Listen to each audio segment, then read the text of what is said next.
Okay, so what we're going to try to do in the next hour is a crash course, maybe, on electricity on Shabbat,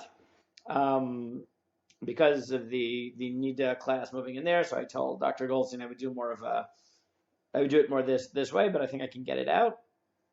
Now I've given this year a few times. I don't usually re-give shiurim. I'm not a big fan of re-giving shiurim. I bore myself at some point if I give the same thing more than once. But this year I've given multiple times, partially because people are interested in it, partially because it constantly changes.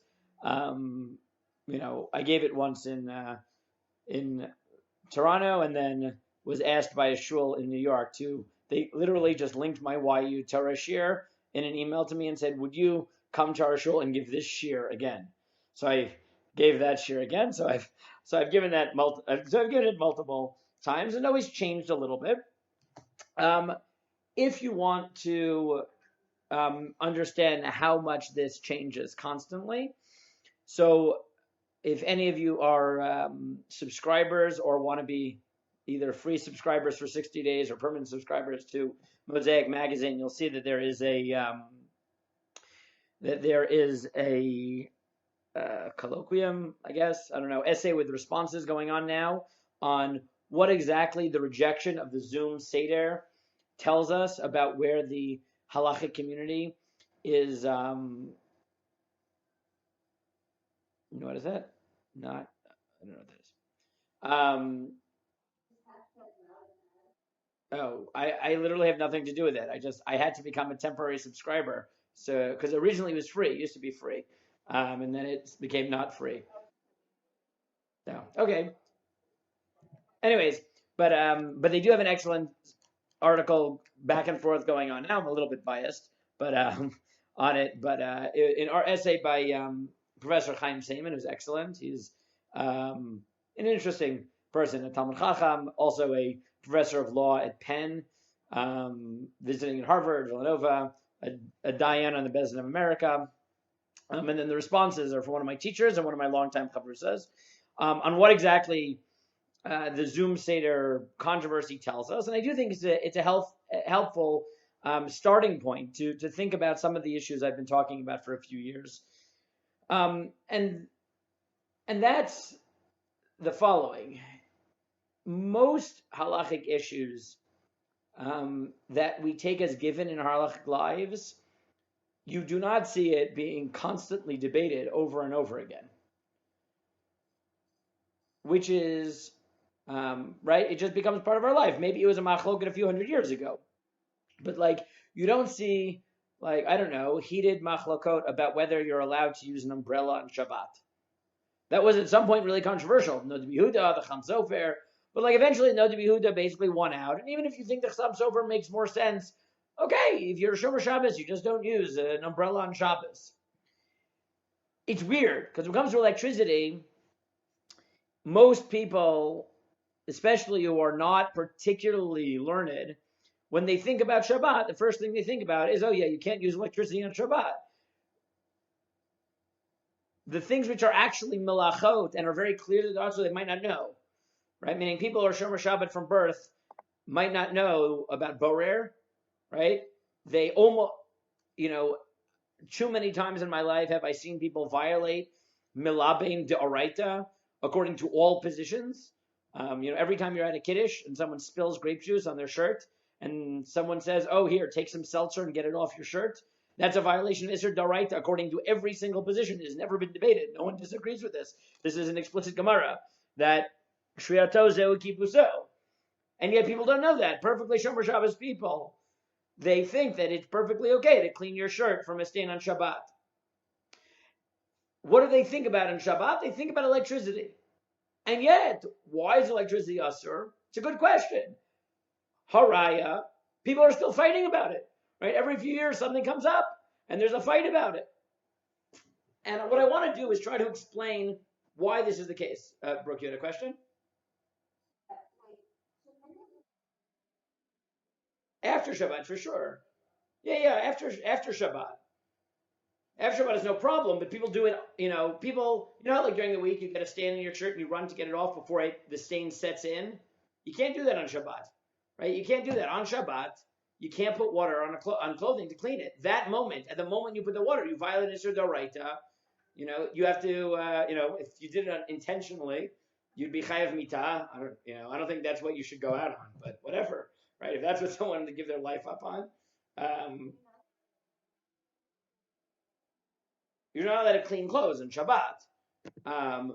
What's clear is that you can't take water to a stain on Shabbat, right? You can't clean, right? Now, obviously, there are a bunch of middle cases. Like, if you go outside in the rain because you're walking and happens to clean your clothes, that's a different story. So, if your clothes are already dirty, and you're putting dirty water on them, right? So, that's also not it, right? But water on a stain, there's no machloket about. That is cleaning, that is shemoneh-esrei, there's no machloket about that. Different liquids, when when it happens for another reason, that's a different story. But when people are taking water to clean the stain, that is a classic case of shemoneh-esrei. And yet, the thing people think of is electricity. Electricity. So what I want to do is understand, why is electricity asur? And if it's so obviously asur that it defines Shabbat for us, then why, in the name of God, is it not settled? Why are people still arguing about it? Right? Meaning, how is it that something that's so basic to our experience of Shabbat is not agreed to? So that's what I want to do. Is I want to try to do a survey, as fast as we can, of this issue. Where I just opened it up. Where'd it go?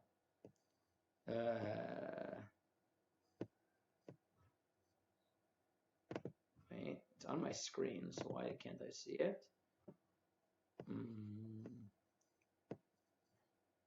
Wait, if I do this, I switch. Right. Okay. I think it should work now. Sorry. Okay. Okay, I'm just going to switch to here. And yeah, okay. Have another question? Yeah, okay. So this here is made to be summarized. So if you look here, so when electricity was first becoming a thing, so there was a big debate about it. The earliest positions actually argued that the reason electricity was asur was because of Amir Lenachri. Was because in order to get the electricity, a non-Jew at the factory was shoveling in coal or whatever he was doing, and therefore this was a violation of Amir Lenachri. That you were responsible for telling the non-Jews to work on your behalf on Shabbat, which is Nisur D'Rabbanan. That was from the position of Levush Mordechai, which I've only seen quoted every so often. But the main positions are what I have here in number 1. And if we go chronologically, so it's really B here.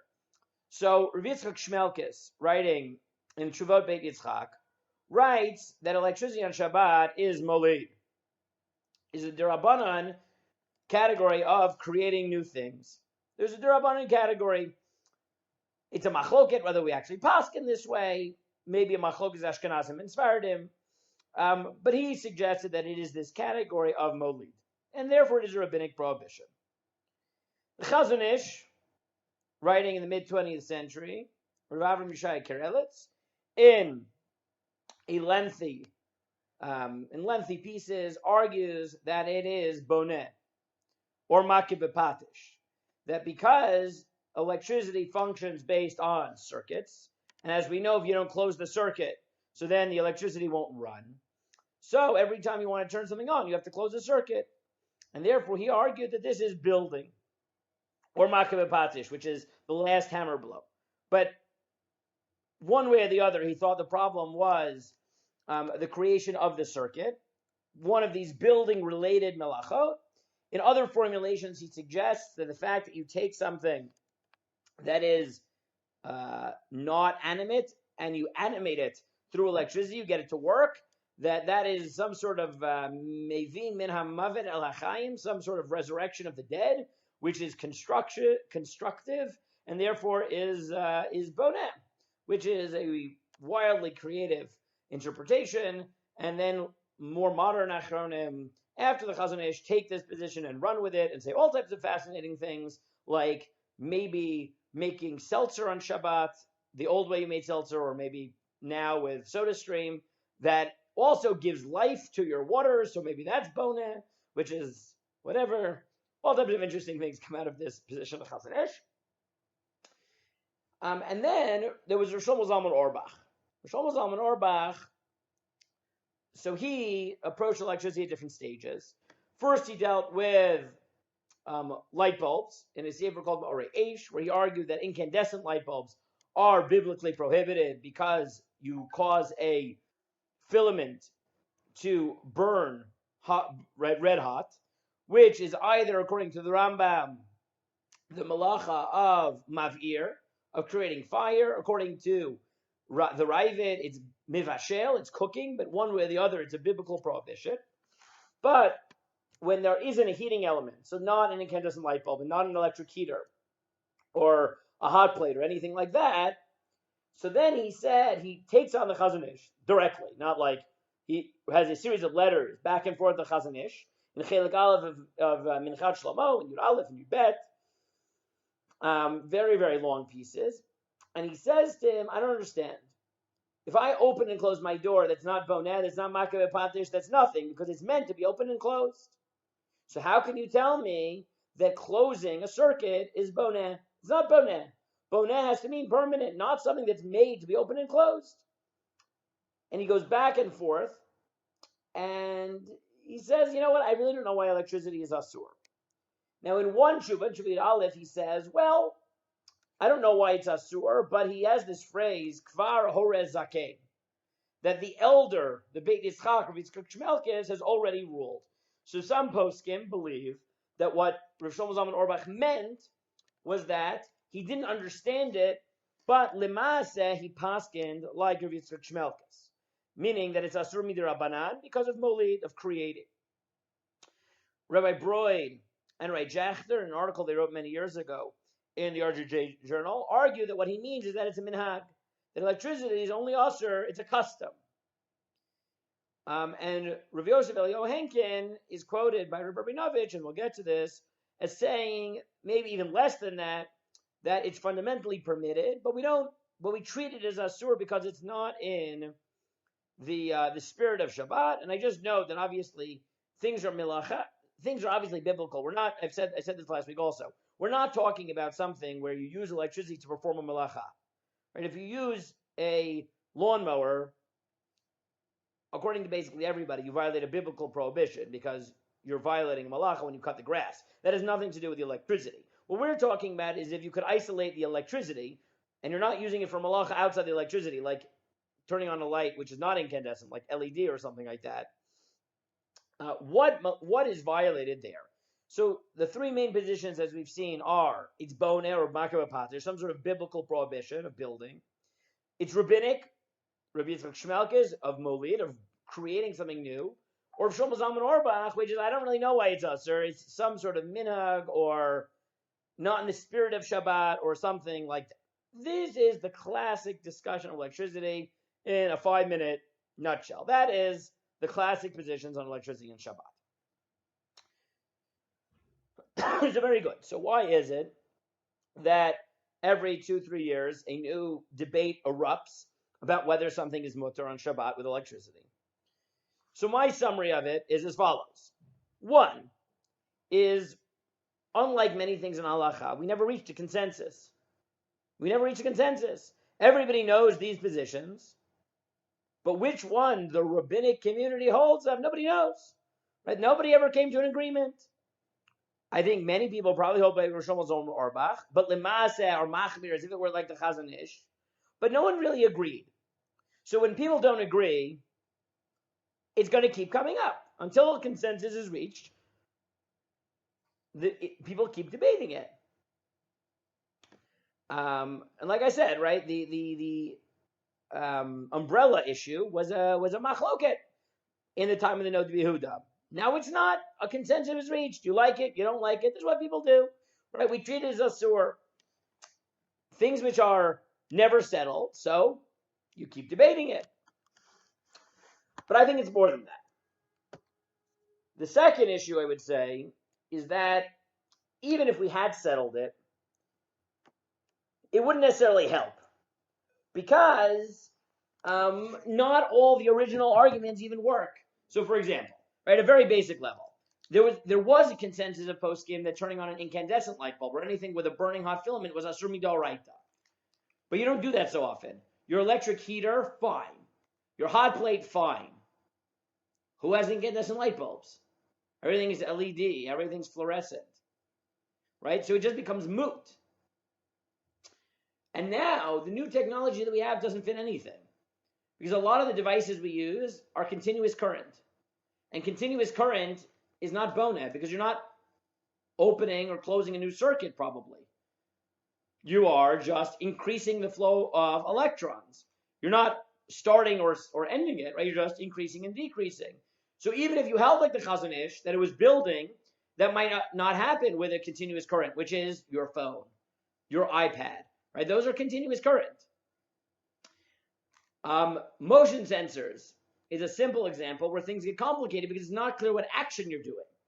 And therefore, even if you said, if I do an action to turn on electricity, it's asur. Motion sensors, you have to, a new machloket. Is that called an action? And then a few years ago, what was everyone arguing about? Voice controlled, right? Alexa, whatever, Google Home, any of those, right? Are you doing an action, right? Even if electricity is asur, what if I'm not doing an action to affect it? Mind control devices, which have begun to be in the works, are those asur? Are they not asur? What action can you possibly be doing?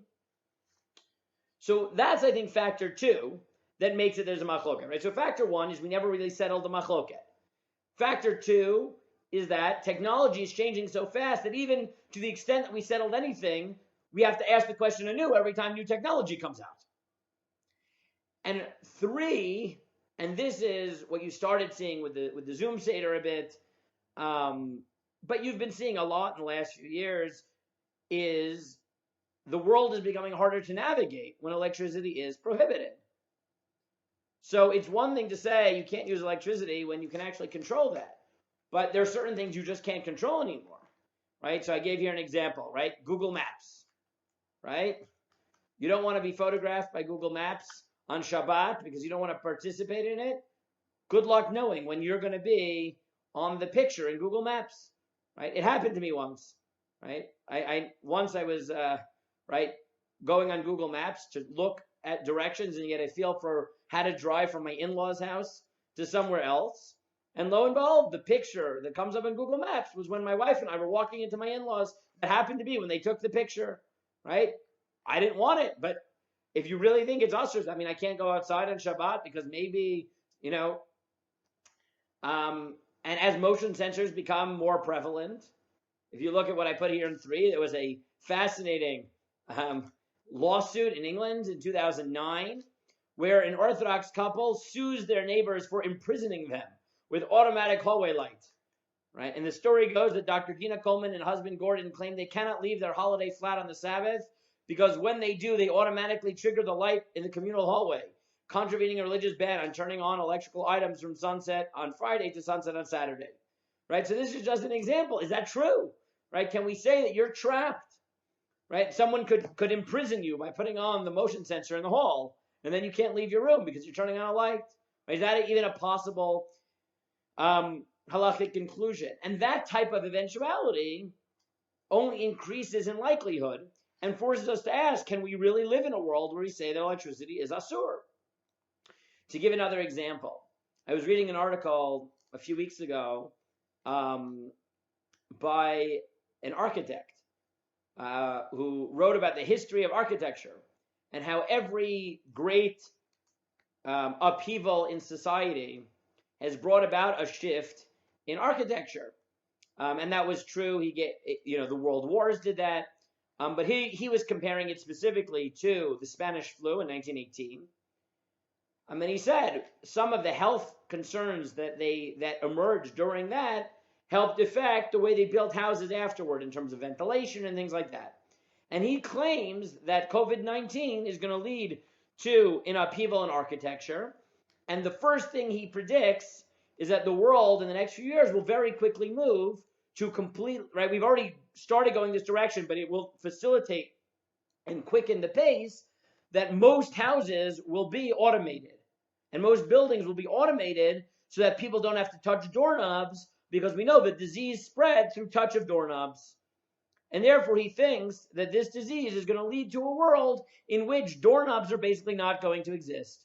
And I think I saw someone share this and said, is it really going to be that the holdover, right? The only places there's still doorknobs are going to be shuls and Orthodox Jewish homes, right? Which is, basically the case in hotels, right? The only hotels that still have real keys are ones that Orthodox Jews frequent, right? But as architecture changes, is it really going to be that we can't go into any buildings except for our own homes, and we need to keep old doorknobs while everybody else doesn't have it? So those, lida'ati, are the three main reasons that as much as electricity being asur is taken as a given in the halachic community, it's constantly debated, is because, one, we may agree that it is asur, but no one really knows why. Two, is that the technology keeps changing, so even our original models are failing us. And three, is the world is becoming so dependent on electricity that it's becoming harder and harder to actually live in a world where we say that electricity is asur under all circumstances. Take evidence, again, the Zoom Seder was an interesting example, but just as interesting is the invention that came out last week by Machon Somet, coming up with a way that you could take people's temperature on Shabbat. Because, well, now if they're not going to let people into shul unless you take your temperature, we need to come up with a Shabbat thermometer, right? If the reality is that we're going to be taking people's temperatures before we let them into public spaces, so then does that mean either you have to say you can take temperature, come up with some new device that does it in a way that you think doesn't violate Shabbat, or do we say this is because you can find no heter, right? Meaning, this is just the direction the world is taking, and that's why I think electricity, as given as it is in all of our lives, that this is not what we do on Shabbat, it continues to be a debate. So what do we do? And here, in the last few years, and here's where I start to see my predictions come true here. What I predicted a few years ago was the following. I see three directions that have emerged in the last few years that already began maybe more than that, maybe decades ago, but have really come to the fore in the last 5 years maybe, have really become more prominent in the last 5 years. I see three trends in poskim of how we deal with electricity.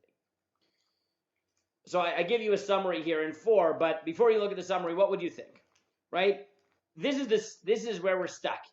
Right? This is the situation we're facing. So what do we do? Right? What do we do? How do we react? Right? What direction can poskim take, given all these factors that I've just outlined? What do you think we have to do?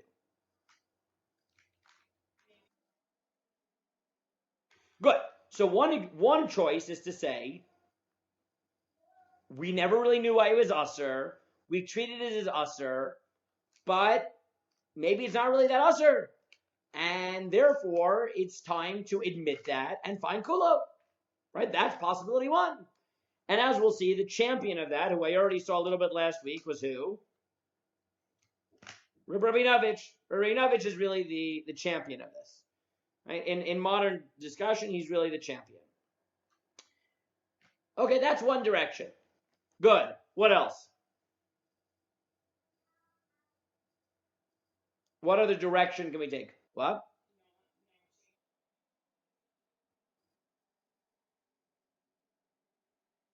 Good.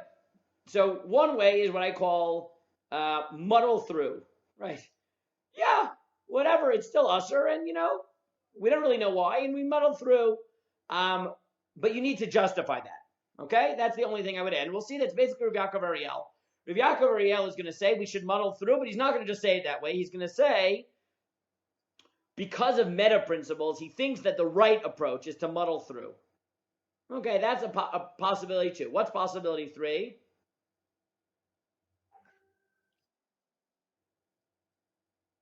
So I think possibility 3 is saying, no, we really think it's usher, but maybe we didn't understand why it was usher until now, and try again, right? Try again, right? That's what you can do. And that's really Rav Asher Weiss. Rav Asher Weiss has taken a new stab at it and said, I think electricity is usher, but I don't think anyone really quite understood why it was usher, but I got a reason for you.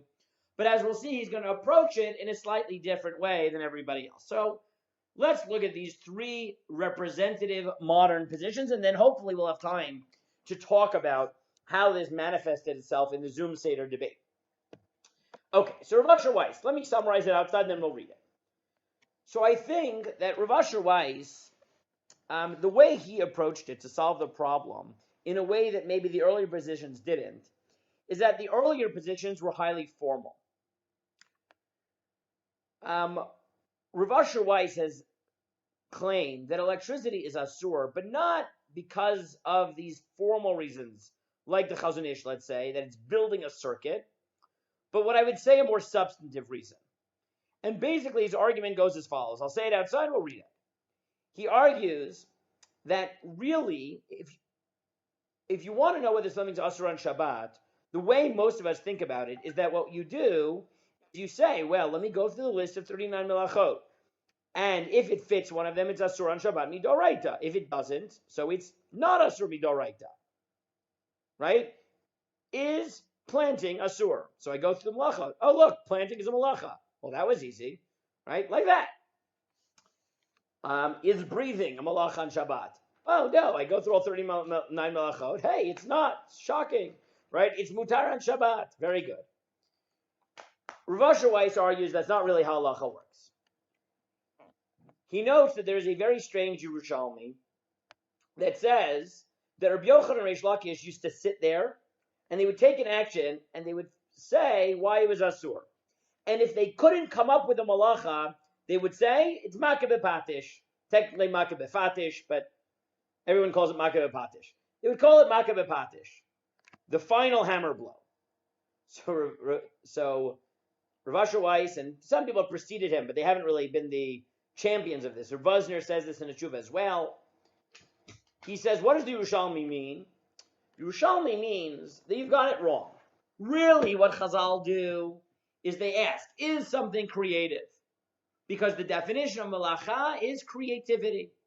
If it is, then Chazal knew it was asur. Once they know it's asur, so then they look at the malachot and say, why is it asur? And if they go through all the malachot and they say, I don't know why it's asur, but this is clearly creative. It's the type of thing that should be a malacha. They say, it must be makeh b'patish, because makeh b'patish is a catch-all that means that which is undeniably creative, but doesn't really fit any of the other malachot, is makeh b'patish. And that's why the final hammer blow. Is it creative? Of course, it creates a kli, it creates a vessel. Why is it asur? Well, I don't know. It's asur because it's creative.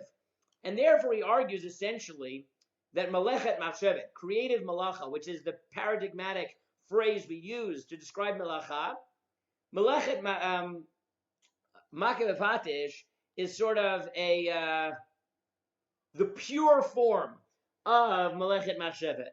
Right? It's creativity without a definable malacha, but it's midoraita. That's his argument. Now, the benefit of this type of argument is that it's not really formal when you think about it. It is in the sense that he finds a malacha. But his argument is that the way you define things are not, does it technically check off a box, but rather, does this violate the fundamental definition of Shabbat, which is that it's a day of rest, a day in which creativity is forbidden? If it is, so then it's asur midoraita. And that's it. Now, there's a big problem with Rav Asher Weiss, which is that if he were right, there shouldn't be a rabbinic prohibition of creating called molid, right? Because anything that shemolid you would think should be makeh b'patish by his definition. So that's a bit of a problem with Rav Asher Weiss, but this is what Rav Asher thinks. Now, Rav Asher notes, and this I haven't seen in his tshuva, but I've heard from him in person, is that he thinks, that because we take this substantive approach, this provides certain kula. So, for example, he thinks that if the reason is defined as malacha is because anybody looking at this will say that's creative, so then what you ask to figure out whether something's asur on Shabbat is, does this seem creative to the average person? But let's say you're clearly affecting the way the electricity functions, but it's completely imperceptible to people.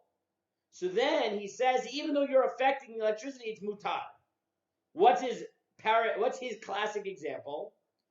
A hearing aid. An automatic adjusting hearing aid, right? That changes itself based on volume. He says, what does the hearing aid do? The hearing aid adjusts itself so that the person wearing it does not perceive a change, right? Meaning it adjusts based on the situation.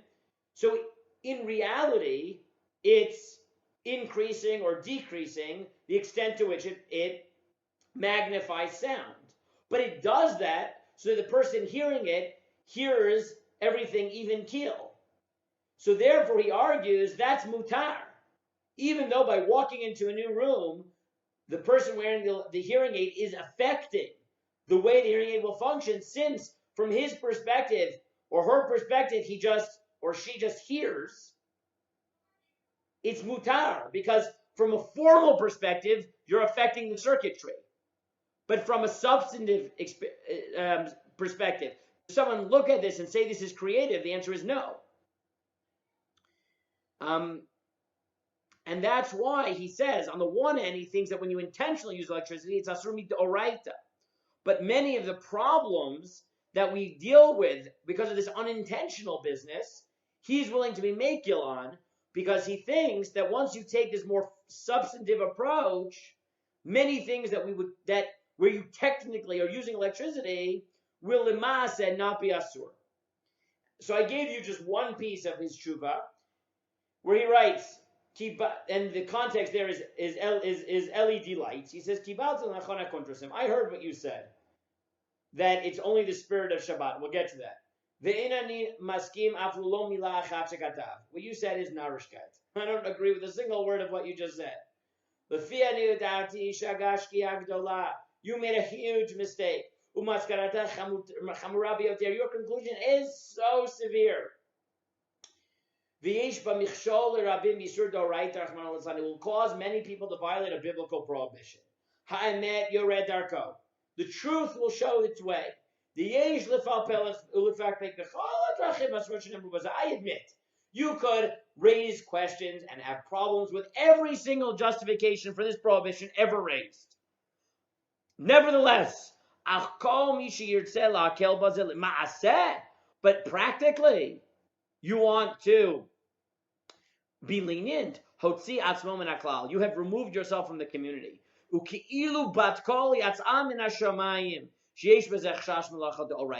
is as if a voice came out from heaven and said, this is biblically prohibited. Me personally, I think that this is the final hammer blow biblically. Why? And this is Vizot al Piyat Birushalmi, Hammer Birushalmi, Shab Yochanan Shlakish, Inu B'chol Melachot Shavalam, based on the Yerushalmi I just mentioned, V'kavu Shemaaseh Zeh Yish Bo Chashivut, Tikun V'chidush, anything they looked at and said this is a significant creative act, Mishum Kach, Melachahu. They decided it's asur, it's biblically prohibited. V'rach Achar Kach Yitbonenu Le'ezer L'Amlated Hu Domeh. And after, they said, oh, we'll figure out later why it's asur. But if it's creative, it's a malacha. End of story. That is electricity for you. The local because I can't think of a single more creative thing in the world. Right? Our entire world functions on this. And therefore, that's what I say even about LED lights. That's approach one. And I note here, right, his kulot, based on the psik reisha argument, that maybe even psik reisha, even inevitable malacha will, electricity will be fine as long as it's not your intent, it's not perceptible. Based on a Magen Mishnah who argues that by psik reisha, by inevitable results of malacha, If you don't perceive, you don't want it, you don't perceive the change, it's mutar. All the way at the other extreme, Reb Rabinovich. Reb Rabinovich says, no, I don't buy it. He says, absolutely not. He says, let's call it as it is. We never knew why it was usher. You know why it was usher? It violated the spirit of Shabbat. It was uvdin dechol. It was weekday activity. It's not Shabbistic. That's it. That's what it is. What do you want from me? And therefore, he says, Limaisa, practical halacha. If it doesn't violate the spirit of Shabbat, mutar. So when does this become really controversial? Because he's been saying things like this for years. Before he passed away 2 weeks ago. Okay. But he was saying this for years. When did it become really controversial? So a few years ago, one of his students published an article about electric key cards in hospitals and police stations, where he argued that it's not opening a new circuit. It's just, right, the way these magnetic doors work is that it's a continuous current, and you just increase or decrease the electric current to increase the magnetism or decrease the magnetism to allow opening the door. And therefore, even the Chazon Ish would say it's not d'oraita, and in a hospital, or it's because of refuah, and we're more makil on their abundance for refuah. So therefore, in hospitals, you could use these magnetic door and these magnetic key cards. And Rabbi Rabinovich was asked to write a response, or approbation, really, for his students' work. I think it was Eli Reif. And what did he write? He said, you're right, but I'll be honest, you're not just right in hospitals. It's just mutter. Period. It's opening a door. It's opening a door. That's Shabbosdik. So, yeah, you want to use electric key cards? Go ahead, right? Anywhere. Hotels? Go ahead. Now, I've got to say, I've given this share a few times, so I sometimes get emails from people who find this share on YU Torah and email me, I'm going to a hotel. They only have electric key cards. Can I use them? I'm like, I give a share. I outline the positions. Please don't ask me for psak. I paskin for people I know and have a relationship with. I am not putting my neck on the line to paskin like Rabbi Rabinovich for someone I don't know. I don't know if I agree. Bichlal, this is above my pay grade by a thousand tiers, right? And besides, I don't paskin for people that I've never met in my life who listen to a shir of mine and YU Torah. Like, that's not how life works. But this is what he said. So if you look at his tshuva, he says, so first of all, he says, now obviously, and this is what I said before, and here I'll read the English, because I think, and just to get to the main point, he says, it's self-evident. This is my translation, so forgive me if it's not perfect. It's self-evident that if a person performs one of the 39 malachot using electricity, such as grinding with an electric grinder, and the like, the one who uses it is liable biblically, right? Obviously, I use my lawnmower, I'm chayav. That's not the question here.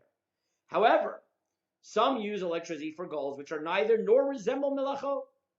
The use of electricity, even when the electric currents are closed, when no actions defined melachah are performed, is definitively not forbidden biblically. But there is room to forbid rabbinically because of weekday activity. In the past, when electricity was beginning to spread, the great authorities saw a danger for keeping Shabbat because electricity could be used to do all the 39 melachot. However, in our day, electricity has been applied to different usages that are fully automated without human hands at all. Not on Friday, and for sure not on Shabbat itself. Now the question is, how much can we ascribe these actions to human beings when they're fully automated? I already wrote in Siach Nachum 25 that there must be a limit to when we can ascribe action to people when they're fully automated. However, it's clear the limit must be defined, must be when a person acting is separated from the system he's acting on, where he cannot be considered part of the system. So he says, first of all, right, in his first paragraph, he says, look, it's just uvdin dechol. And then he says, and for sure, when something is automated, and even maybe motion sensors, there doesn't be an action at all, so it's mutar. And if you remember last week, we saw this piece that he's so convinced of this that if you remember the tshuva I mentioned at the end last week about a conversion, he believed in this so much that he said, when someone said, how can you convert someone as a child who's going to watch TV on Shabbat when he's older? He said, and so what if he does? I mean, I don't think it's Shabbosdik, but, that's a reason not to convert people. It's not really usher. What do you want from me? Right? So he really believed this ad hasof, right? Mamash ad hasof. He thought the problem, right, to put it very starkly, the problem with using electricity on Shabbat is the same problem as paying ball on Shabbat. And, I don't know, according to some poskim, reading secular books on Shabbat, it's the same category. And we know how seriously people take that, right? Meaning, right, it's the same category. So that's the other extreme, the Gamre. There is a middle position, and that is Rav Yaakov Ariel. So again, I'll summarize it outside, and then we'll look at it. Rav Yaakov Ariel says no. Loze v'loze. He says, listen, here's the issue. The Ramban tells us that in addition to the 39 melachot, there's a mitzvah aseh d'oraita called Shabbaton. That you have a chiyuv to make Shabbat Shabbosdik. The Ritva, one of the grand students of the Ramban, adds to the Ramban and he says, but wait a second. If that's true, why do we have so many things that are also rabbinically on Shabbat? Because they're not in the spirit of Shabbat. If according to the Ramban, anything that's not in the spirit of Shabbat is a violation of Shabbaton, so why do we have all these derabbanans based not on the pasuk of Shabbaton, but the psukim in Yeshayahu Nun Chet? All right, so what he says is, I think it's as follows. Shabbaton means I can't ruin Shabbat by turning it into a weekday. Certain actions, if I do them once, they won't ruin my Shabbat. They might not be Shabbosdik, but they won't turn my Shabbos into a weekday. But if I make it as a lifestyle choice, that I do it all the time, it'll ruin my Shabbat. So what he argues is that what the rabbis did, based on the Psukim in Navi, is they said any action, which if you did it all the time, would destroy Shabbat and be a violation of Shabbaton, are rabbinically prohibited even to do once. And he argues that that's what's really going on with electricity. That maybe violating it once is not usher. But making a lifestyle where there's no distinction between the week and Shabbat because you're doing the same thing, you're just using electricity, that would be a violation to Oraita. So what does that mean practically? So he says practically we should, as I said before, muddle through.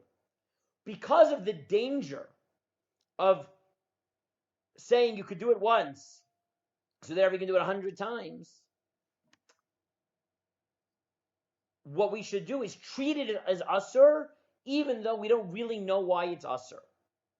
But we should recognize that what we're doing is muddling through in service of this meta principle of Shabbaton. And therefore, let's say you have to do it for refuah, for medical reasons. You can be very lenient. Because really it's not usur. It's usur to make a lifestyle out of it. But to do it for refuah, which is already a recognized category of heter and Shabbat, so that's mutar. Because that's going to limit its application. And therefore, you need to look at the big picture and understand why we don't want to permit it. And in order to get there, we lemaisa have to treat it as usur for whatever reason we think it's usur. And if we don't really know why, so we don't really know why. No, it's not such a big deal. And again, because we're running short on time, you'll forgive me, but I'll read my translation of it. And he says, it seems to me that the opinion of the Gaon, Rabbi Shlomo Zalman Auerbach Zal, is the accepted law according to most authorities in our generation. Namely, that using an electric appliance involves a rabbinic prohibition, or less, unless the appliance performs a biblical melacha, such as milking, shaving, lighting a fire, and the like. However, the opinion of the Chazon Ish is that using an electric appliance is forbidden biblically. Skipping down, the Gaon of Shlomo Zalman Auerbach disagreed with him. And then he says, if I'm allowed to presume to grasp the depth of his great opinion, he was worried quite correctly that if these appliances would be permitted, the Shabbat would, God forbid, become a weekday. He understood with the breadth of his knowledge, the knowledge of Torah, that the Torah would presumably not agree to permit the use of electric appliances. Therefore, it seems to me that even those who disagree with the Chazon Ish holding that there's only a rabbinic prohibition in using certain appliances, they mean this only with a single incidental use. However, it is possible that using many electric appliances on Shabbat would involve the biblical prohibition based on what the Ramban wrote in his commentary to the Torah. We are biblically commanded to rest on Yom Tov, even from those activities that technically do not qualify as melacha.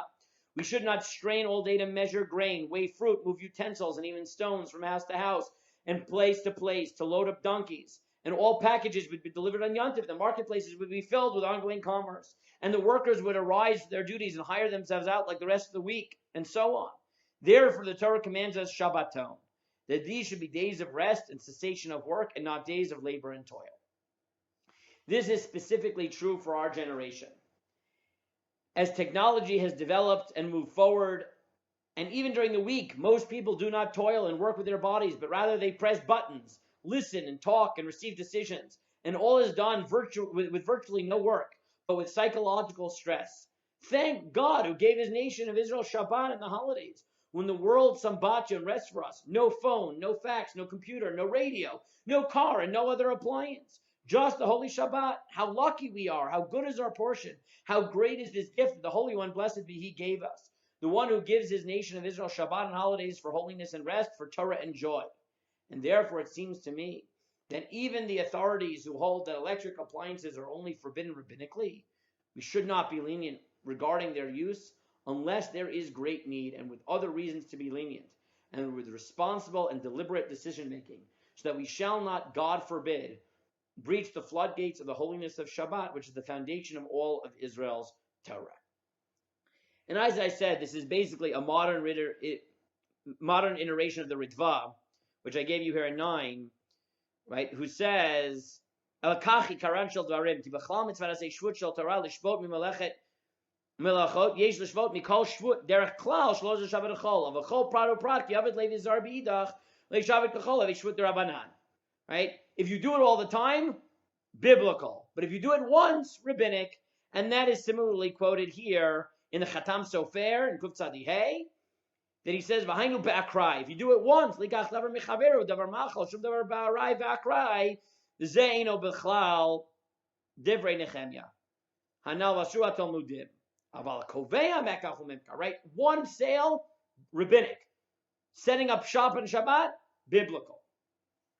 And Professor Benny Brown, in his tome on the Chazon Ish, like 1,000 pages long, writes that it could be that this is even what the Chazon Ish meant. And he quotes a student of the Chazon Ish, Ritzi Yehuda, who says that he once talked to the Chazon Ish, and the Chazon Ish said this is actually what drove him, was this meta argument. And he writes that Sochachnu Pa'am, I once talked to the Chazon Ish, and I don't remember when. Kasher Rav Goren, when Rav Goren wrote an article which was lenient about electricity. This infuriated the Chazon Ish. So I said, what are you so angry about? You think he's wrong? Okay. What do you want from him? Right? So what's your problem? So he's wrong. It happens.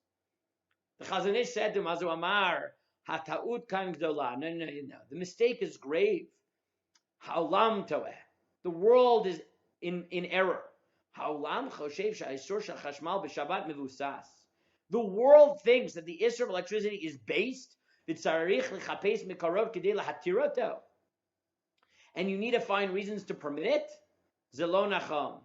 That's not true.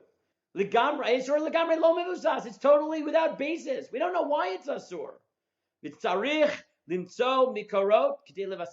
need to find reasons to forbid it, to base the Isser. He actually said it in Yiddish. I don't speak Yiddish, but I can read it. Der Oilem hat tos. Sein Minen as der Isser is barer as merdev zuchen hatorim. Aber es ist nicht azoi. Der Isser is nicht barer un modrev zuchen isurim. I hope I pronounced that even close to correctly. I have no idea. I said to him, Lama, why? And he said, Ta'ir lecha. Just imagine. B'yameinu. In our days, kishakol technologia, poelet al chashmal, functions on electricity. Im natir chashmal, if we say electricity is mutar, tiyelanu Shabbat, will Shabbat be left for us? Kach hu amar li beferush. That's how he said it explicitly. Hu gila gisha meta hilchatit. He said this meta halachically. Kishuhu matzad din bona, when he found this svara of building, zehu haya ha'mamatz ha'yuri l'mitzvah l'mtzo mashu shu atzmo b'libo pnima. This was his what he hung his hat on, which he knew in his heart of hearts. Yadash she'nei hagyoni, that it didn't really make sense. Hachazanish amar al ze ba'akshanut ki zen naga bevateinu, and this poked at his eye, right? So he was stubborn about it because it just he took it personally. So these are the three modern approaches that have tried to deal with the unclarity. One is to say, no, everyone was really right. It's asur midoraita. But you have to reconceptualize it, like Rav Asher, substantively rather than formally. Creativity is asur. With that comes all its chumras and its kulos. That when you intend to do it, doraita. When it happens without realizing it, mutar legamra. The other extreme is say, look, we never really knew why it was asur. So, if it's Shabbos-dik, so it's mutter. Move on. And the middle approach is to say, look, maybe a single act of electricity isn't asur, but we have to treat it as asur. Because if we gave in and made this something that we use all the time, Shabbos would be destroyed. And that would be a biblical problem. That would be Shabbaton. And that's Rav Ariel. So, like I said, every time I've given this year, I've given it slightly differently. And here, I just at the end have some thoughts on voice control and mind control, but I don't want to talk about that now because we have 5 minutes till our last year of the year, actually. So I do want to try to, I know, it's very sad. I said that I'm open to giving some shiurim over the summer in an unofficial capacity, but next week is already Erev Shavuot, and by this time of day it'll be basically Shavuot, right? The sun will set in not so long, and then you have like some end of year thing. It could be I'm going to give one of the shiurim in person, like one of that 145 slots. But this slot I don't have again for the year unless I'm wrong about that. But I want to, like I said, I've given this shiur multiple times. But I think the reason that I've ended up giving this multiple times is not just because people want to hear it because it's always changing, but because it keeps being tested by new situations, by new technology. We're constantly rethinking this. And I basically agree with Professor Seiman's article that I opened with, that the reason that Zoom Seder became such a big deal, because he said if you think about it, it's very weird, right? You had this original post by the rabbis of the Maghreb who said that we're not saying this is a heter in general, but electricity is not really asur, and on Yom Tov, which we didn't even get a chance to talk to, there were major poskim who said electricity is asur on Shabbat but not on Yom Tov, because on Yom Tov you're allowed to light a fire midoraita, you just can't start a new fire midirabanan. But here maybe this is only continuing a fire, so it's mutter lechatchila, even if you think it's eish, and you're allowed to use even fire l'ochel nefesh, so maybe you could use electricity to turn on your electric burner or something like that, because you're allowed to turn on a fire. Right? Meaning, okay, you have to spread the flame rabbinically because of molid. So they said that many Moroccan poskim were making electricity on Yom Tov, and it's not really clear why it's asur. And therefore, in this year, we want people to not be alone, and we want people to be able to learn with their grandparents and be inspired by the earlier generations and have a Zoom Seder. So for this year, we're making. So Professor Seiman said, you know why everyone got so angry? Because the issue here is, what is going to happen to Shabbat? And for most people, especially in this shutdown, their life has become Zoom fatigue. Right? We're on screens all day, every day, especially during the deepest part of these shutdowns. Our life is defined by the screen. That's what causes all of our stress during the week, right? As one of my friends posted this week, Zoom fatigue is real, right? Remember, at some point you stare at your screen too much, it messes with your brain, right? It's crazy. Screens, more than anything, is what defines our day-to-day, and being able to turn off that screen is what defines in our modern life, makes it Shabbat. And that's why, even though this is the least clear Isser, it's the one everybody knows on Shabbat. And he said, had those poskim done what the RCA did just a few weeks later, which was, if you have someone in particular who you know is suffering and is suffering from mental health issues or extreme loneliness that borders on depression, so then ask a shayla and he'll give you a local heter because of pikuach nefesh. How different was that substantively from the psak of the rabbis of the Maghreb who said, use this psak if you need it only during this extreme year? Well, he says it's all about rhetoric. You call it pikuach nefesh. What you're saying is that this is really asur, but we're willing to be mechadesh that depression can be defined as pikuach nefesh. We're willing to make a chiddush in mental health being defined as sakana, which is also a chiddush. But we're willing to do that because what it'll do in terms of how we present the halacha is maintain our conviction that screens are fundamentally, screen time is the most weekday thing in the world. Frame it the way they did, which is the extenuating circumstances is families want to be together and they're lonely this year, and don't add pikuach nefesh. So suddenly you've undermined the assumption that everyone's working on, which is that screens aren't Shabbosdik, because what you've said is that no, the impulse to use screens for family time, that is in the spirit of Shabbos. And even if I don't want to use it when you have an alternative, you've undermined the intuition that drives halachic decision making. And what he argued is that that's what was going on here.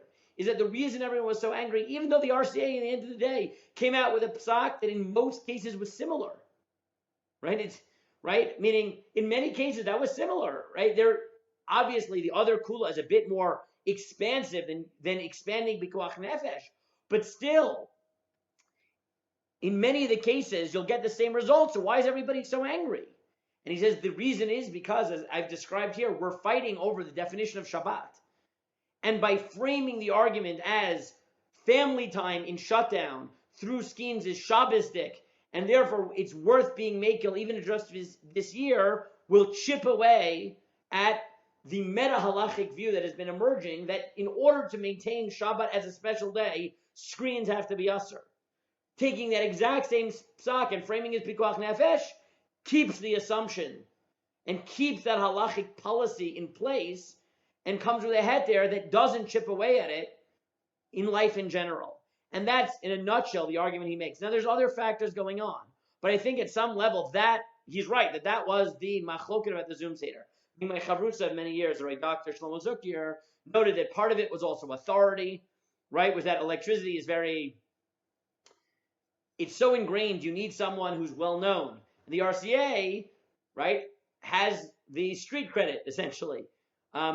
So when they say it, and they say it's pikuach nefesh, people say, okay, I'm willing to buy it. Right? So some of it might be authority, some of it might be other issues. But I do agree with Professor Seaman that that a lot of it did come down to this question of how we define Shabbat. And if let me just take an extra minute and try to find a key quote here. Here, 1 second. Let me share my screen. So he says, right, he called the article, in rejecting the Zoom Seder, what did Orthodox Jews affirm? So, I'm registered on my phone and not on my computer, seriously. I know, I have to log in. Okay. I just have to remember how I logged in originally, which email, or what did I do? Sign in now. I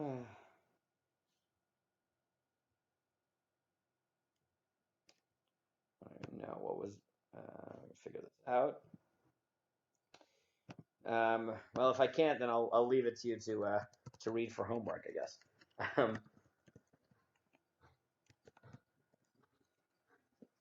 Let's see if I got this right. Oh, good. I got in. Yes, I'm enjoying my free trial. Thank you. Okay. Right. So he says here. Right. So he summarizes the issue.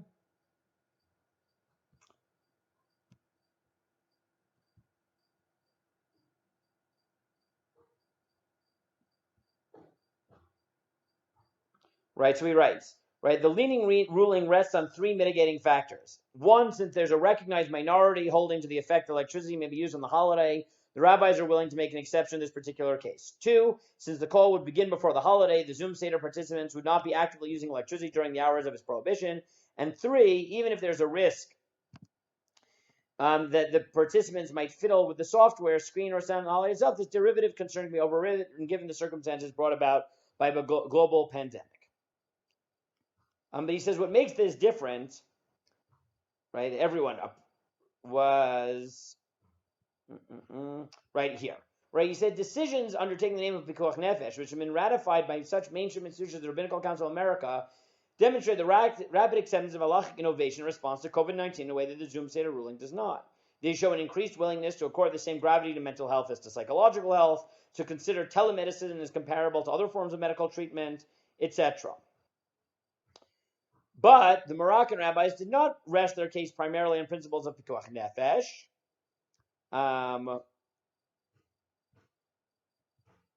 Right, then he summarizes everything that we've said here. Right? And what he said is really the essence of Shabbat. While the Moroccan rabbis may technically correct in labeling the use of electronic devices in a relatively minor legal issue, in the modern world, the prohibition that makes the Sabbath most unlike the workday is that it's a day in which no screen time is allowed. Tellingly, this conception of the Sabbath has even started to gain purchase outside the confines of observant Judaism, as both unaffiliated Jews and non-Jews have been calling for digital Sabbaths, periods of abstinence from computers and cell phones. Similarly, Rav Asher Weiss, which we already saw this piece, a prominent Israeli halachist, has written that as if a voice came down from the heavens declaring these devices may implicate a prohibition of biblical proportions. It is possible that from a strictly legal perspective, further technological innovation will likely render electronic devices less of an issue on Shabbat than in the past, etc. Skipping down.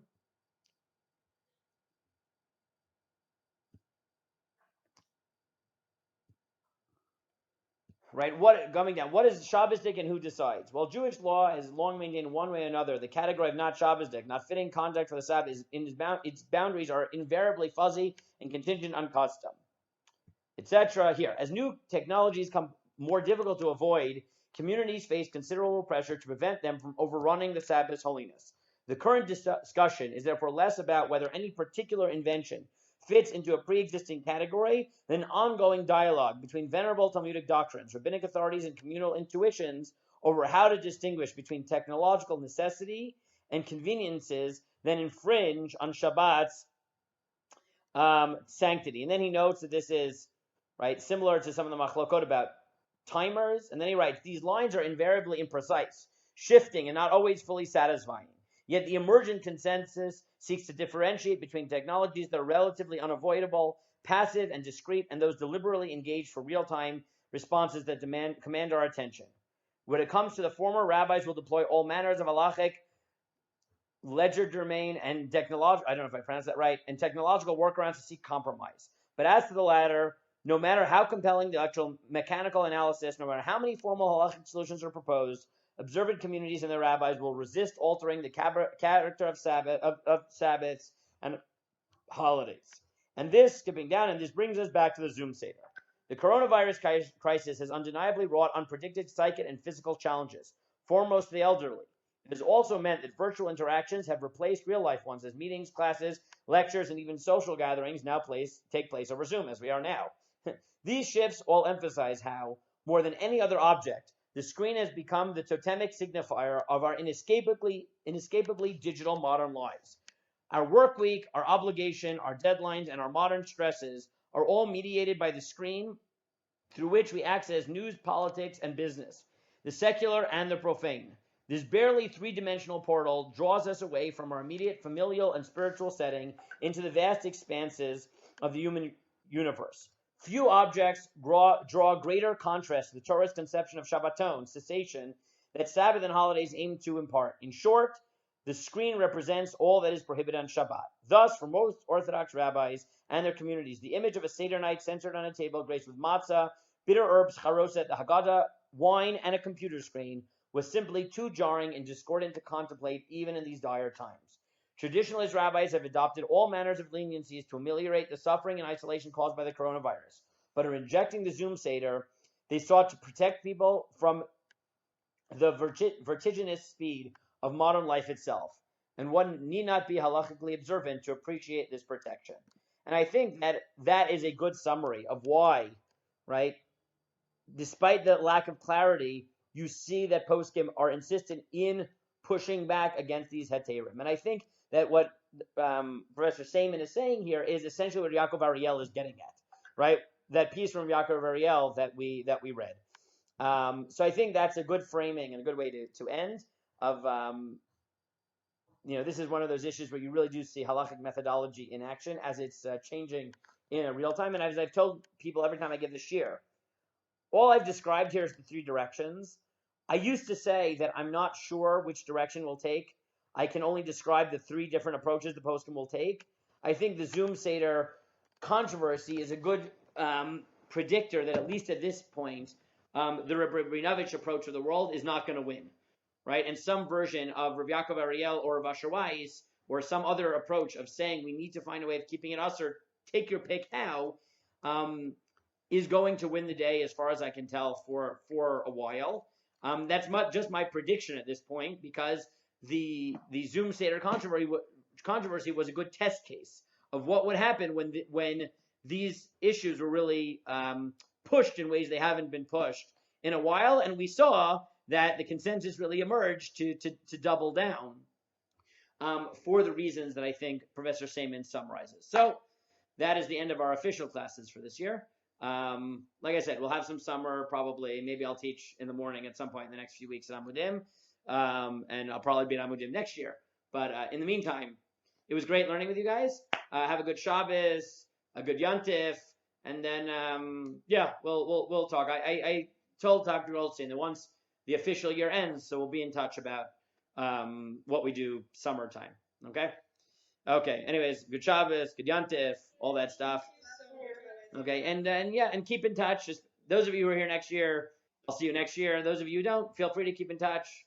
Email me, which normally I'm pretty good at it. I know I realized I never got back to you, Avigail. You sent me an email at some point before Pesach, but that was at the height of the coronavirus insanity. So, I saw emails, but was overwhelmed with everything. But in general, I'm pretty good with it. So okay. Anyways, talk to you later.